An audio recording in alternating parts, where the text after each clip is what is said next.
Hello అండి, అందరికీ నమస్కారం. అయోధ్య ధర్మం నడిచే నేల. ఆ పవిత్ర నగరానికి రాజు దశరథ మహారాజు. తన ప్రజలని తన సంతానంలా చూసుకుని దయామూర్తి. అన్నీ ఉన్నా ఒక బాధ అతని హృదయంలో ఎప్పుడు వెంటాడేది. అదే సంతానం లేకపోవడం. అందుకే మహర్షుల సలహాతో పుత్ర కామేష్టి యాగం చేశారు. ఆ యజ్ఞ ఫలితంగా ఈ భూమిపై అవతరించిన ఆ ధర్మ స్వరూపుడు శ్రీరామచంద్రుల వారు.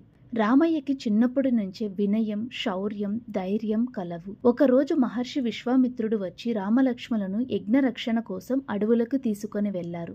అక్కడ రాముల వారు రాక్షసులను సంహరించి ధర్మాన్ని రక్షించారు. తరువాత మిథిలా నగరంలో జరిగిన సీతా స్వయంవరం. శివధనుసును ఎత్తి విరిచిన మహావీరుడు మన రామయ్య.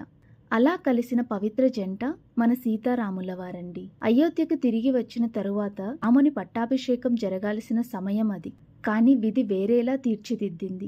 దశరథ మహారాజు కైకేయికి ఇచ్చిన వరం వల్ల రామయ్య 14 సంవత్సరాలు వనవాసానికి వెళ్లాల్సి వచ్చింది. ఒక్క మాటకు కట్టుబడి తండ్రి గౌరవం కోసం రాజ్యం, సుఖం అన్నీ వదిలి ఆనందంగా వనవాసం స్వీకరించిన మహానుభావుడు ఆ అయోధ్య రామయ్య. భార్యగా సీతాదేవి, తమ్ముడుగా లక్ష్మణుడు అతనితో పాటు అడవిలో జీవించారు. అరణ్య జీవితం, కష్టాలు, పరీక్షలు. కాని రామయ్య ఎప్పుడూ ధైర్యం విడిచిపెట్టలేదు. ఒకరోజు లంకాధిపతి రావణుడు మాయతో సీతను అపహరించాడు. అప్పుడు మొదలయ్యింది రామయ్య హృదయ విదారకమైన ప్రయాణం. అడవిలో తిరుగుతూ సీత సీత అని పిలిచిన ఆ ఆవేదన. ఆ సమయంలో ఆయనకు తోడుగా నిలిచింది తన భక్తుడు హనుమంతుల వారు. సముద్రాన్ని దాటి లంకకు వెళ్లి సీతమ్మ జాడ కనుక్కొని రాముని సందేశం అందించిన మహాభక్తుడు మన హనుమంతుల వారు. తరువాత వానరసేనతో కలిసి లంకపై యుద్ధం చేసిన రామయ్య. అధర్మంపై ధర్మం గెలిచిన మహాఘట్టం. చివరికి రావణుడిని సంహరించి సీతమ్మను తిరిగి పొందిన రామయ్య.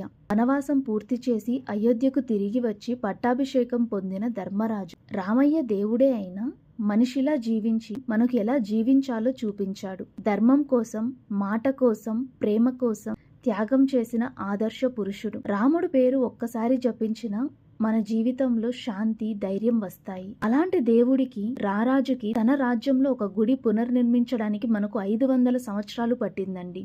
ఎన్నో దేశాల కరెన్సీ పైన మన రామాయణను చిత్రీకరించుంటారు.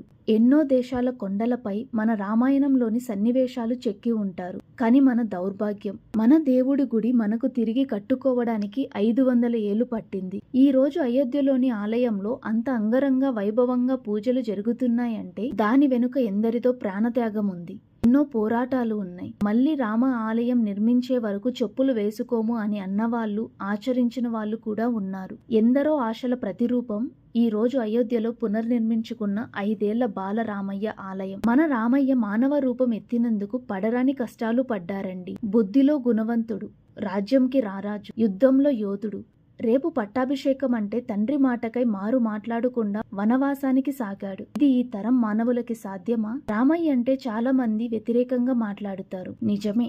రామయ్యలోని వినయం, ఒద్దిక, నీతి, నిజాయితీ, కరుణ, రాజ్యపాలన, విద్య ఇవి అన్నీ అంటే మనం ఒక్క క్షణం కూడా ఉండలేము, చెయ్యలేము. ఇది రామభూమి, రామయ్య తిరుగాడిన భూమి. ఇది ఎవరు కాదన్నా అవునన్నా చరిత్రను మార్చలేని సత్యం. ఒక దేవుడే మనిషి ఎలా జీవించాలి అని మానవుడిలా రామయ్య రూపంలో వచ్చి జీవన శైలి చూపిస్తే అలా బతకలేక విషం చుమ్ముతున్నారు. ఒక్కటి గుర్తుపెట్టుకోండి, ఈ దేశానికి రామయ్య ఆదర్శం అనుకున్నన్ని రోజులు ధర్మం, ధైర్యం, నీతి, రాజస్వం అన్నీ ఉంటాయి. అదే రామయ్య అడుగుజాడ నుంచి తప్పిన రోజు అన్నీ అతలాకుతలమైపోతాయి. నెక్స్ట్ వీడియోలో రామ జన్మభూమికి పూర్వ వైభవాన్ని తెచ్చిన కారణ జన్ముడు గురించి మాట్లాడుకుందామండి. జై శ్రీరామ్.